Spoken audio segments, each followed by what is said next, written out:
Not Worth the Time with Wade Taylor.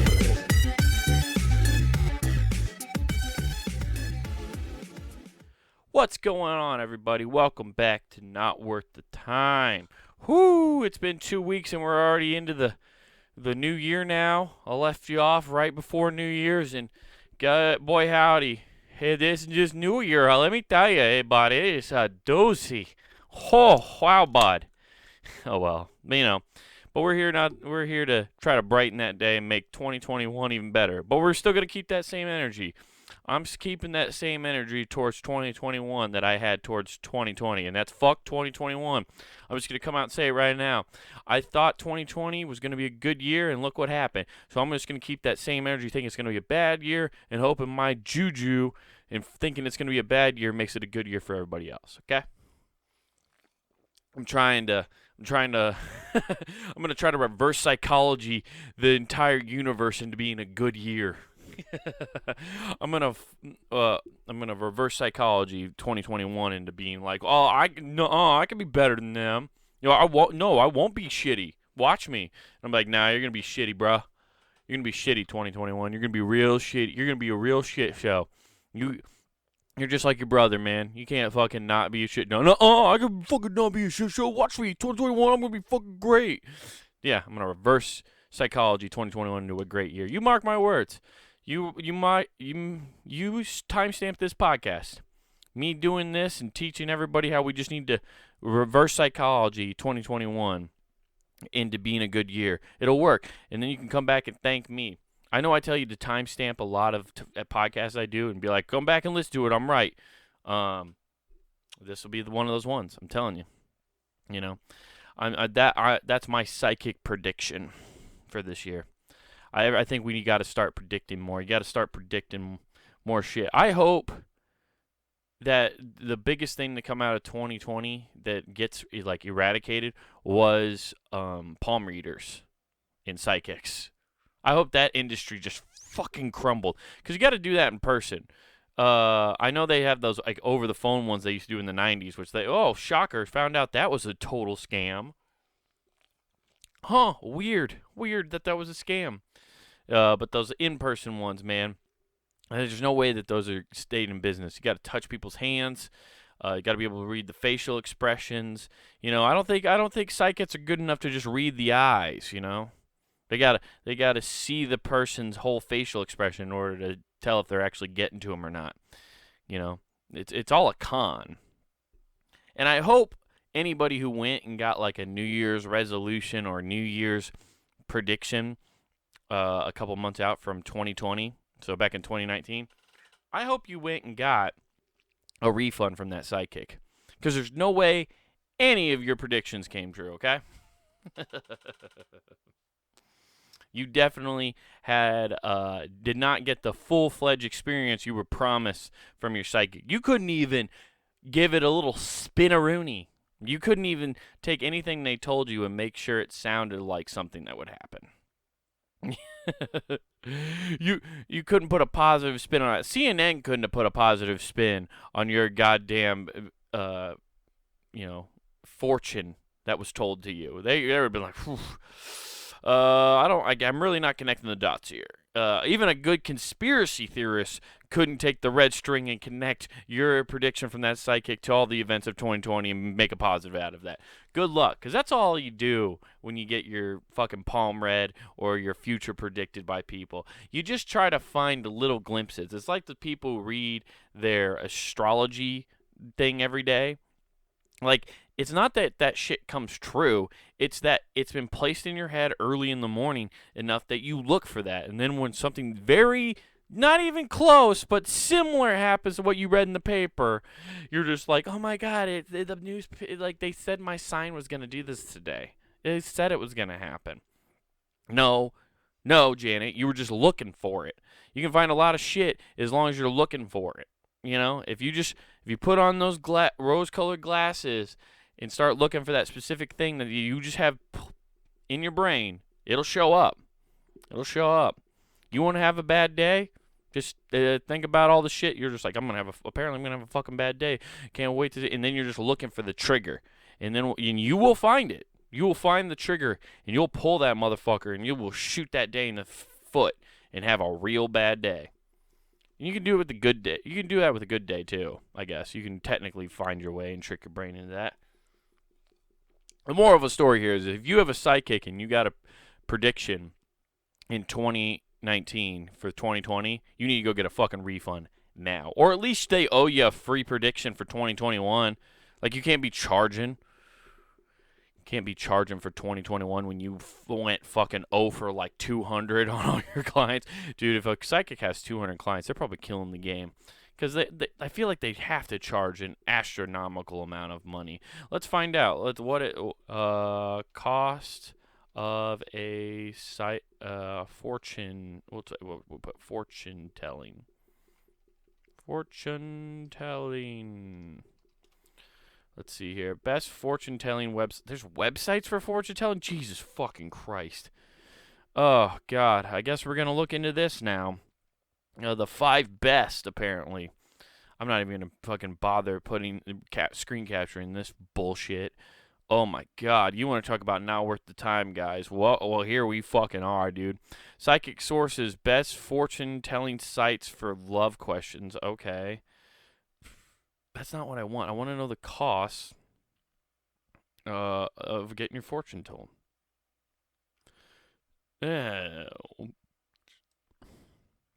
Cost of a psychic, I guess, then. Maybe fortune telling's too specific. Psychic. There's got to be something here, man. Psychicreading.com. Best psychic phone readings. Okay, top Iowa psychics offer 10 minutes for $1.99, so $2 for every 2 minutes. Okay, so oh man, they do it by fucking phone cost now. That's fucking insane. Average tarot card reading. Okay, this is more what we're after. So okay, this is what I'm trying to get to. So the average tarot card reading is from $30 to $50. Okay. So if they had, let's say they had 200 clients, so we'll just do the median there. We'll do $40 per times 200. That's $8,000. $8,000 just for 200 morons to come in and get a fucking palm reading, and you just shuffle some cards.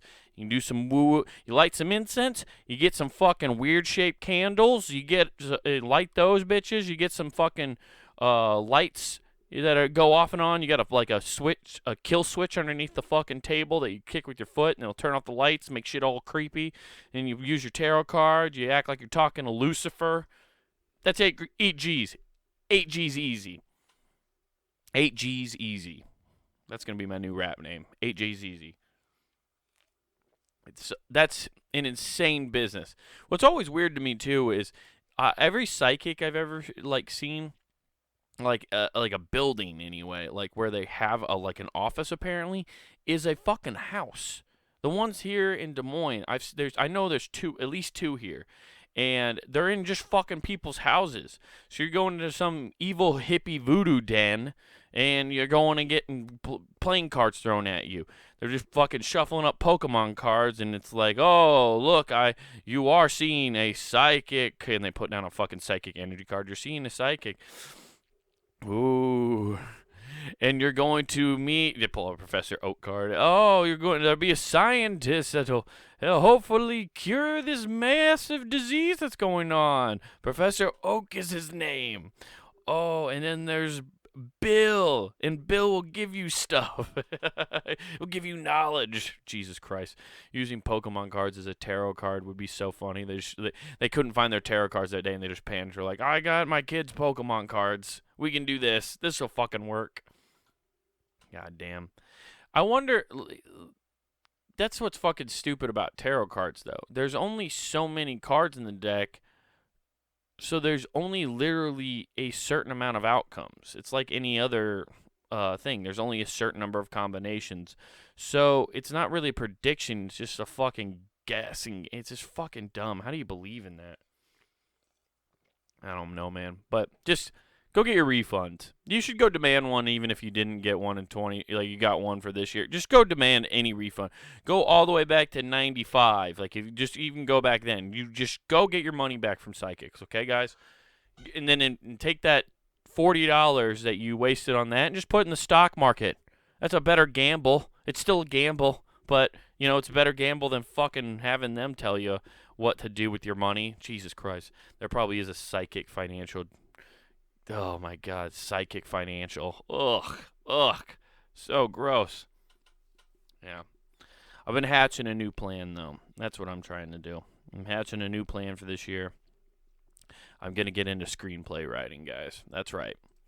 I'm gonna start writing some motherfucking screenplays, some movies. I know that Hollywood shut down due to the coronavirus, but I'm gonna do it. I'm gonna get into that shit. I'm gonna write a movie. But I have a very specific goal in mind. Very specific. I'm writing a movie that'll star Jared Leto. Now, most of you probably don't like Jared Leto as an actor. And you know what? That's fine. That's fine. Because this movie isn't to help his acting career. It's actually, hopefully, going to destroy Jared Leto. It'll destroy him completely. Because as many people know, Jared Leto is a self-proclaimed method actor. So I'm writing a movie where Jared Leto will have to play a homophobic racist. And he's going to have to method act. And he's a method actor, so he's going to have to do that. So there's going to be nothing but tabloid. And we're going to keep this movie very hush-hush. So there's just going to be TMZ stories and tabloids coming out about Jared Leto being at skinhead meetings and KKK rallies and standing outside of Planned Parenthood, talking down to people going to get abortions. Yeah, we're just going to fucking destroy that. And hopefully, even if eventually he was doing it for a role, that's cool. I think 30 Seconds to Mars will be gone. So at least destroy that. That won't be there anymore. I'm going to write this movie, and I think, what would be fun is, if you guys just, emailed in some, things that he should do in this movie as a homophobic racist. And we'll get Jared Leto to, or a good way for him to practice it, he's all that about that method acting. We'll just get him to do that. I really want to see how far a method actor was willing to go for their art. Are you willing to start playing a racist, just going around and being completely off the fucking hinge? Just being racist and homophobic and just being the worst human being of all time. Do you want to do that for that role? That's what's hilarious to me is so Jared Leto method acted as the Joker, who is one of the most evil and insane villains of all time. He mailed rats to people and stuff, which is weird and off-putting, and he's done a bunch of weird stuff when he's become a method when he would try to prepare for roles. I just want to see how committed he is. Let's fucking find out, dude. Let's see you do it. Would you become racist to make sure you played the most authentic racist in all of film history? If it guarantees you an Oscar, would you do it? Would you do it, Jared? I gotta know. This is what I've been spending my time thinking about at work. This is what happens when you sit next to a fucking chipper all day throwing wood through it. And you just go, man, I don't fucking like Jared Leto. I hate that he's a method actor. And he ruined the Joker, which is one of the best villains of all time, which was already nailed twice, I might add, by two amazing actors. And then he comes in and just fucking botches it with his fucking punk rock Joker ass. It was awful. And then I just wondered how I could destroy him. And I was like, oh, I got an idea. I'll write my own screenplay where where he's a racist. And we'll see if he actually method acts as that. That's going to go over real well. So there's my new plan. There's my plan. And you know what? It might be out there in the ether now. But guys, just keep that on the hush-hush. Don't tell Jared about it. You know what I'm saying? This is between us and nobody else. This is just between the Not Worth the Time listeners and me and you. Because I want you guys to be in on the joke. I want you to start seeing that and be like, oh my God. Wait, did it? Jared Leto's out there being racist now. he actually wrote the movie and sold it and got him to star in it. Oh my God. It'll eventually all come to light, but I just want you guys to be on the joke first. You know what I mean? So that's what we're planning on doing. So, so be on the lookout for that. Just keep watching TMZ and and find out if you see a racist Jared Leto at some point, you know? Oh man, that's so fucking stupid. On that note, I guess we should just get into some dumb articles I found this week, right? Yeah, that sounds fun. So let's take a look at this. The first thing we got this week is, I don't know about you guys, I love to fucking eat. I love to eat, and sometimes I like to binge eat, where like, you just eat so much that your stomach kind of hurts, and then you fucking pass out, right? Yeah, it's fun. It's fun to do now and then. It's not good to do, but then I stumbled across this thing where it said, if you binge eat to the point of physical pain more than once a week, read this. Now I only do it once a week, but still, that's pushing it. I think that I think doing it once a week's probably pushing it. So maybe I need to read about this and find out what's going on. When people say they binge watch Netflix all weekend, or binge read an entire Harry Potter series, it's much different than saying you binge ate. That's for damn sure. Yeah, no, instead of eating unhealthy food and just binging that, you're binging garbage stuff for your brain.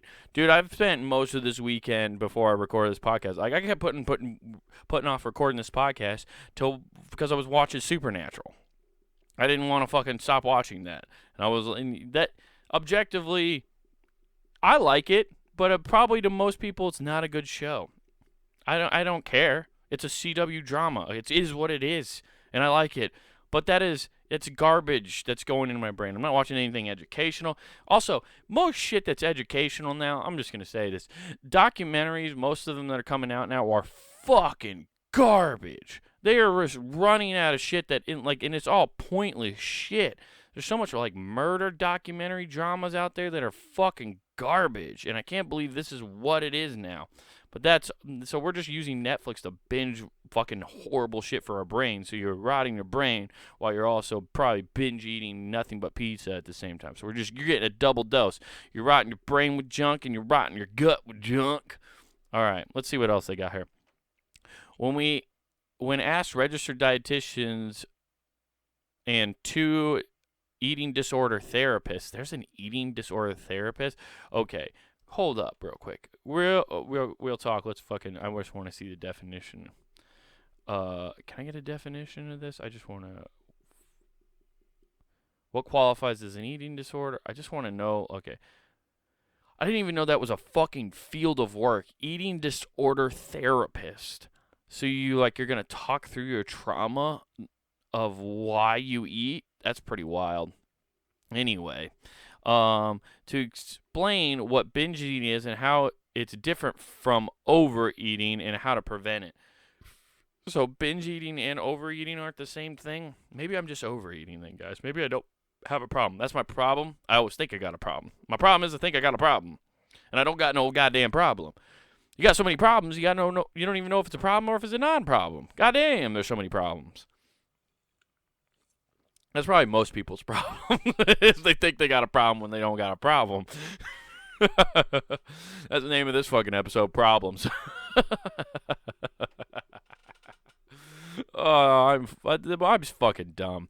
What is binge eating? Binge eating is eating large quantities of food in a short period of time, often feeling guilty afterwards, explained by registered dietitian Brenda O'Malley. Brenda O'Malley. Oh man, she's a registered dietitian, yeah. She knows what's good for you and what not to eat. And I'll tell you what, you gotta eat nothing but potatoes. If you eat nothing but potatoes, you feel really good about yourself. You better like Penn from Penn and Teller. You lose a lot of weight eating just them potatoes. Who specializes in helping people move away from dieting and disorder eating patterns to develop healthy relationships with food and their body. She went on to say, this isn't a specific number of calories that qualifies an episode of binge eating. Okay. Let's get back here. This is another doctor said that eating quickly overrides the body's fullness signal, and in a objectively very large amount of food can be consumed. Yeah, that's like how the hot dog eating guys like do so well. Like they are eating such a fast quantity that their body doesn't realize that it's full yet. So they can just keep fucking eating and push past that point. And then after they win, they hold up the belt and they're like very fucking excited. And they give like 2 interviews. They gotta fucking either throw up or dump. It's we got a major decision here. I've eaten a ton of hot dogs. I gotta throw up or dump them. It's one of the two. I got to keep them down for 30 minutes, and if I hold them down for those 2 interviews after I win Nathan's hot dog eating contest, we'll be good. The difference between normal overeating and a binge that most of us have had a time where we eat past comfort and feel overly stuffed, like when you indulge in delicious dinner or on a holiday like Thanksgiving, Lindsay says. Binge eating is characterized as a pattern of behavior that begins with overwhelming urge to eat, often accompanied by a fixation with getting a hold of a supply of binge food. Dude, she's describing this like it's a drug addict. Like characterized as a pattern of behavior that begins with an overwhelming urge. Yeah, I get an overwhelming urge for heroin now and then, you know, except the heroin I do is consumable, often accompanied with the fixation of getting a hold of the supply. But, dude, I just hope that there are people who are so addicted to food like this that they're breaking into people's garages and stealing copper out of them to go get money to buy like the vast quantities of Burger King. And I think that's probably the problem why people are. There is a food addiction, which I'm assuming one of these what eating disorder therapists would tell you is an addiction. It's such an easy thing to get here, and it's probably one of the, like, if you're in a developed world, that's probably the only place that has like a food addiction, like where you're literally addicted to foods. I can't imagine it's this way in like third world countries, you know. Let's see here. There might be an internal struggle, but ultimately the binge experience is a sense of I don't know what that fucking word is, irrelevability or powerlessness over binge behavior. So it's just, you have a fucking pattern of behavior carved so deep into your fucking neurons that it's just firing and it won't stop until you do that. AKA addiction, I guess. Is binge eating the same as a binge eating disorder? According to National Eating Disorder Association. There's a National Eating Disorder Association. Why is there an association for fucking everything? I'm going to start an association for something I'm into. The Association for Adults Who Like to Play with Legos. Yeah, I bought fucking Legos this weekend and built a spaceship. And I didn't buy a box set. I went and bought the individual pieces somewhere and built my own fucking spaceship.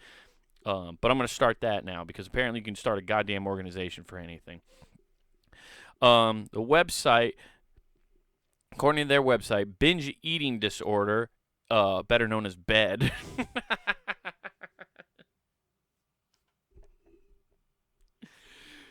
Dude, just the fact that binge eating disorder, its initials are B.E.D, is hilarious because anytime you binge eat, the next step is going to bed. You stuff your goddamn face, and then you just immediately go, I'm ready to go to sleep. And that's what it is. So you go from binge eating to bed. And they were just like, well, binge eating disorder, bed. Okay, yeah, so we got the 2 steps all in one thing. We're good. We nailed it, guys. Somebody fucking is laughing about that at the National Eating Disorder Association. They think they're so fucking funny by making fun of a horrible disorder that affects so many people. You know, overeating affects so many people, and they're just making jokes with putting it bed in there because we want to go to sleep after we eat all that. We want to vomit and then go to sleep. That's not the same eating disorder. It's the most common eating disorder in the United States. And registered dietitian, counselor,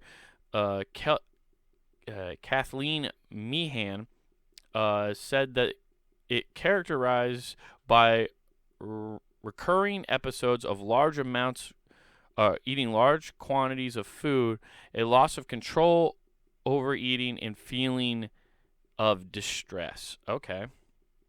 What is it? Binge eating disorder is associated with three or more of the following: eating more rapidly than usual, eating until discomfort or uncomfortably full, eating large amounts of food in the absence of hunger, eating alone out of embarrassment because of the amount you're consuming. I don't go out to eat with friends anymore because I don't want them to judge me how much I'm eating. I've honestly, I have had that thought where I've been out to eat with people and I go, and I'm hearing everybody order and I go, I cannot order what I would normally order. I'm going to look like a monster. I've gone through like McDonald's drive-through, and I think I've said this on the podcast before. My normal order at McDonald's for me is a 10-piece chicken nugget, a large fry, a large drink, normally sweet tea, and then 2 McDoubles plain. Sometimes I get 2 McDoubles and McChicken, so there's 3 sandwiches. That's a crazy amount of food to get for one person. And I go through drive-throughs with people, I don't get the extra sandwiches, and I don't order a large. I normally try to get a medium because I feel like a fucking piece of shit. But then I plan sometimes to fucking eat the way, like, just eat everything out of house and home. Like Tuesdays, me and my buddy Sam, it's Coney Tuesday at fucking AMW, and we'll go there and fucking get Conies for super cheap and fucking eat the shit out of all of them. It's a good Tuesday night. Fucking check it out, man. Coney Tuesday. Check it out. The last one here is feeling ashamed, depressed, disgusted with oneself, or guilty afterwards. Well, I can tell you most of this. I don't have any of those. So, I don't have a binge eating disorder, which is good. B.E.D is different than just binge eating, explains Lindsay. Binge eating is eating behavior that we might all recognize in ourselves doing from time to time under stress. She said that binge eating can become an issue when it regularly used as a strategy to escape the problems in life, and when it stops being rare or temporary release, it becomes regular, all-consuming, costly, physically harmful, and prevents the sufferer from developing better ways of managing their emotions and relationships and their response to life. Okay. Wow, dude. That is super intense when you start thinking about it. The fact that like people are so they're like so upset that in like just having a hard time dealing with their stress that they will eat in order to like just get away from that feeling of stress and anxiety. That's brutal. That seems worse than doing heroin. I don't know why. Eating yourself to death, whether like, just seems worse than like, I don't know, dying from an overdose of heroin. Because at least you probably don't feel the heroin killing you. You know, you're just really high and then you just die. You choke on your own vomit, which is weird because you're so skinny from doing heroin that you're not eating. So as you just choke on acid. Ugh, god damn. That's a brutal picture. I thought that'd be funnier coming out of my mouth than it was, and that was just painted a very fucking horrifying picture. What causes the binge eating disorder? As mammals, we have I'm skipping around a ton, guys, as I always do, just so you know. I'll put all the links in the description of this episode, so if you want to come check out what I was reading and read the full thing, links in the description down below. But as mammals, we have primitive built-ins, anti-starvation mechanisms. When we restrict our food intake, our blood sugar drops, and we may feel dizzy, anxiety, or desperate. These symptoms are designed to make us sit up and take notice, Lindsay explains. If we go without food for long periods, eventually our primordial brain takes over and ensures that we grab at anything available, preferably calorie-dense foods. Getting as much down as possible in case it is one this is our one chance at survival. Yeah, so there's a lot of time. That's what you see with animals do. Like, they fucking fight over food. Especially, you ever seen lions? Once they kill a thing, they fucking just go at each other trying to eat it as much as possible. Because it might be weeks or even months before they get another fucking stab at it. When dieting restricting foods and your body becomes starved for nutrients, Kathleen explains, that kicks in certain mechanisms into place, stabilizing your hunger hormones and suppressing the fullness hormone, releasing the neuropeptide, a chemical signal that influences the activity of the brain and the body that makes you think about food. All these three urge you to eat food. If you're restricting the primal hunger of your body, is experiencing is going on to make you much more vulnerable to binge. This is one reason why there is a strong link between dieting and binge eating. That makes sense, because I know so many people who get on diets and then they have like a built-in cheat day, and as soon as they go to that cheat day, it's fucking off to the races. Like, they could house so much food, and it's fucking almost a little disturbing when you start seeing it, man. You know, you don't want to see that. You just want they're trying to get healthy, but then you watch them just like destroy the entire thing they were working towards. It kind of sucks. But hopefully none of you guys are binge eating out there or have a binge eating disorder. If you do, fucking talk to somebody, man. Reach out to a loved one. Try to find one of these therapists. Apparently it's a thing. So if you have a binge eating disorder, you can call them. And then maybe they'll help you out. You definitely don't binge eat, guys. It's not good for you. But guys, we reached the end of the podcast. Fuck, that flew by, didn't it? This has been not worth the time. And if you like this show, you definitely want to go check out puntinggame.com, where we got all sorts of content coming at you every week. Every other Monday, not worth the time. You got Who Gives F on Wednesdays. You got the Empty Parlor on Tuesdays. All sorts of fun stuff. And guys, if you want to watch this podcast live, or not live, but at least watch it and see my pretty face while I read stuff to you really bad. You want to go to youtube.com and search Comic Wade Taylor. You can find the video podcast of Who Gives a F, Not Worth the Time, all that stuff. You could also go there and find my half-hour special, Wild Horses. We're releasing clips and all that good stuff right now, but you can find the full special in its entirety up there, so go check that out. I would really appreciate it. Share it, put some thumbs up and shit. That would be great. Also, follow us on the social medias. You can find all that stuff in the links down below in the description. I appreciate it. Guys, this has been Not Worth the Time. And remember, a large pizza is not meant to be one meal, but you sure can make it one.